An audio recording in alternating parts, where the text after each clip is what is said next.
En République démocratique du Congo, les télécommunications ont été traditionnellement délaissées au profit d'autres choix industriels. Elles sont restées pendant de longues années dépendantes de la gestion politique. La révolution est en marche, ce n'est pas seulement au Congo. Qu'est-ce que quelqu'un irait faire au Nicaragua s'il y a des mines mais qu'il n'y a pas Internet? Parce que l'information économique, l'information sociale, l'information tout court passe à travers ces vecteurs-là. Et ces vecteurs-là deviennent une sorte d'impératif pour que les gens se mettent en contact et pour que les gens échangent.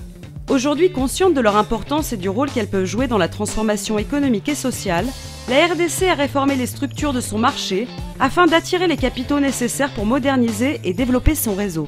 Quand on amène du haut débit, on amène de l'Internet. L'Internet révolutionne et les affaires, et la santé, et l'éducation.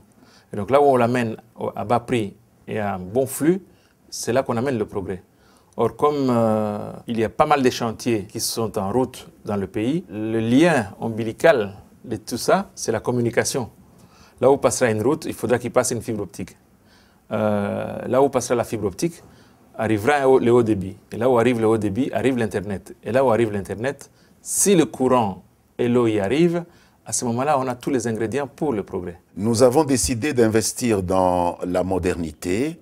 Nous nous sommes inscrits avec tous les pays du monde dans le cadre de l'Union internationale des télécommunications pour conquérir tous les espaces. Nous passons, en ce qui concerne la télévision, de l'analogique au numérique avec un délai butoir, 2015. Et pour y arriver, nous avons décidé de nous lancer à partir de cette année 2010.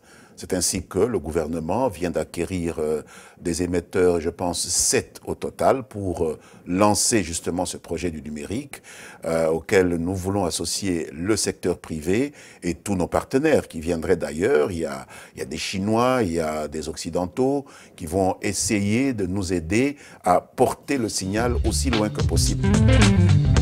Le Congo, par sa position, ne peut pas rater ce rendez-vous-là, sinon il devient un problème pour les autres. Parce que c'est un pays de transit, nord, sud, est, ouest. Étant le troisième pays plus vaste d'Afrique, la République démocratique du Congo dispose d'un grand nombre d'usagers potentiels des services de télécommunications. Nous venons aussi de connecter notre capitale à la fibre optique qui vient de l'océan Atlantique.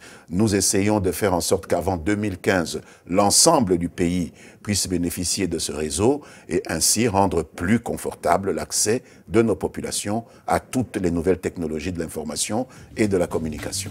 Mais l'immensité du territoire complique la tâche. Nous comptons offrir les services haut débit dans le meilleur délai parce que nous allons, en attendant la fibre optique internationale, nous allons nous connecter à l'Angola pour profiter de la capacité de ces pays sur le câble sous-marin SAT-3. Là, nous allons réaliser l'interconnexion entre les réseaux de la RDC et les réseaux de l'Angola. Ici, à l'OCPT, l'équipement que vous voyez, c'est l'OCEN. C'est le nez de connexion. Quand vous allez commencer à demander vos services, en tout cas, vous n'aurez pas de problème de limitation de la bande passante. Donc, la capacité sera trop large avec la fibre optique. La mise en œuvre du rapprochement des populations urbaines et rurales entre elles, ainsi qu'avec la communauté internationale, sera un processus de longue durée. L'arrivée de la fibre optique, c'est une bonne chose, c'est vrai, mais juste pour les grandes villes côtières. Mais il faut faire arriver la fibre à l'intérieur du pays. Chose très difficile vu le manque d'infrastructures. Dès que nous atteignons le Lubumbashi, toutes les populations le long de l'axe Kinshasa-Lubumbashi auront l'Internet. Les autres provinces vont suivre parce que ça demande beaucoup de moyens, mais nous avons déjà un plan de déploiement. On attend que le financement pour couvrir l'ensemble du territoire national. Les partenariats avec des groupes chinois tels Huawei Technologies et CITCC permettent dans un premier temps de financer le secteur public des télécommunications. Mais l'existence d'un secteur privé local performant permet d'évoluer avec souplesse dans un environnement concurrentiel. Ce que nous sommes en train de faire, c'est réduire la fracture numérique. C'est pourquoi, dans le cas de mon pays, la République démocratique du Congo, la solution, elle est hybride.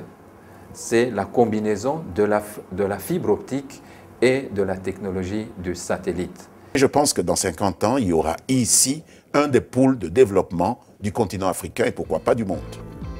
Dans le projet de reconstruction de la nation instauré par le président Joseph Kabila, le secteur des télécommunications est en passe de devenir un secteur clé pour le développement, ouvrant une fenêtre sur le monde et la modernité pour le peuple congolais.